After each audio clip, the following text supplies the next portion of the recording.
kingdom of Hawaii is in a panic. No, it's not a volcano eruption. Although Mauna Loa did erupt during this time period, causing a tsunami, earthquakes, and landslides that would end up killing a lot. No, this panic is over a disease new to the islands, but has been around for millennia. It's Hansen's disease, otherwise known as leprosy, and it's spreading like the molten lava from the volcano, slowly but destructively. So they did what just about every other culture throughout all of history did when plagued by this disease. They isolated and exiled. You see, they have this peninsula on the island of Molokai called... All right, time out. You know what? I have to address this. I know I'm not pronouncing these names correctly. Everything from Hawaii to Molokai, I'm probably butchering it. So, I beg your forgiveness. Please have patience with me. Okay. Time in. The peninsula's name is Kalaupapa. It's surrounded, as peninsulas are, on 3 sides with water. On the 4th side, a steep and large mountain ridge separates the peninsula from the rest of the island. The only way to get to this peninsula is by boat. This is where they decide to send anyone diagnosed with leprosy. Now, it might sound like a good thing to be sent off to a beautiful Hawaiian beach surrounded by the ocean and mountains. Who doesn't love Hawaii? I mean, I've never been, but I've heard great things. However, these particular people were being sent off to this particular beach to die, cut off from society, often including their families and loved ones.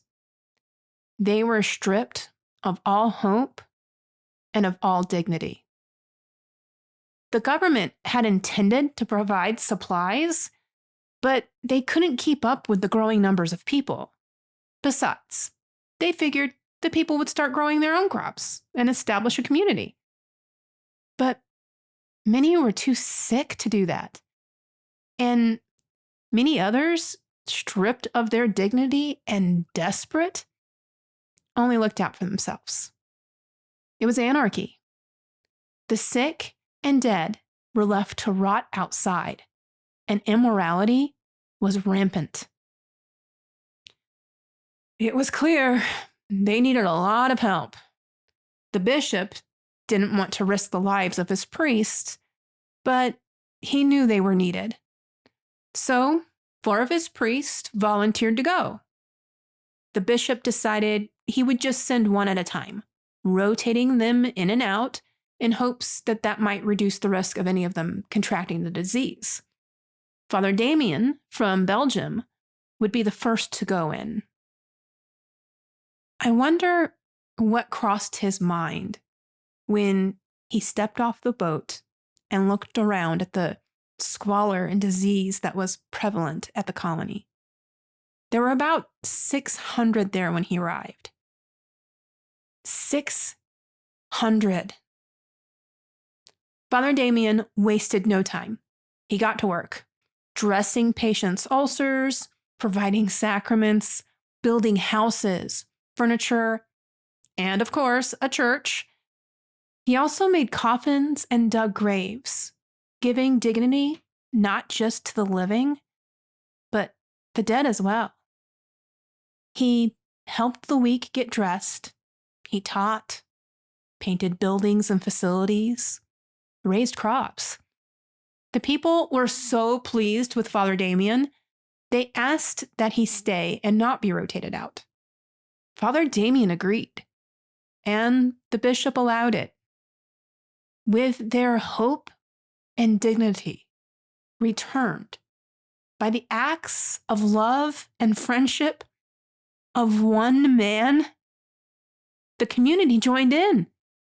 Those who were well enough took care of the buildings and facilities and took care of the sick, knowing that when their disease progressed to a point where they could no longer work, another would take care of them. Unfortunately, Father Damien eventually contracted the disease himself.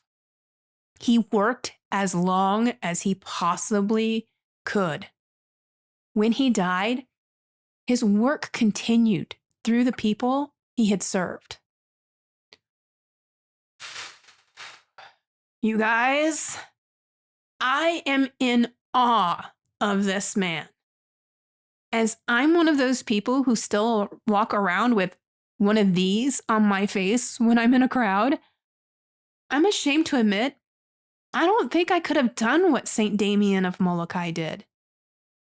Jesus says in the book of John, "Greater love has no man than this, that a man lay down his life for his friends." It is very clear that St. Damien believed in these words and followed through. I wonder what it was like to attend Mass with him.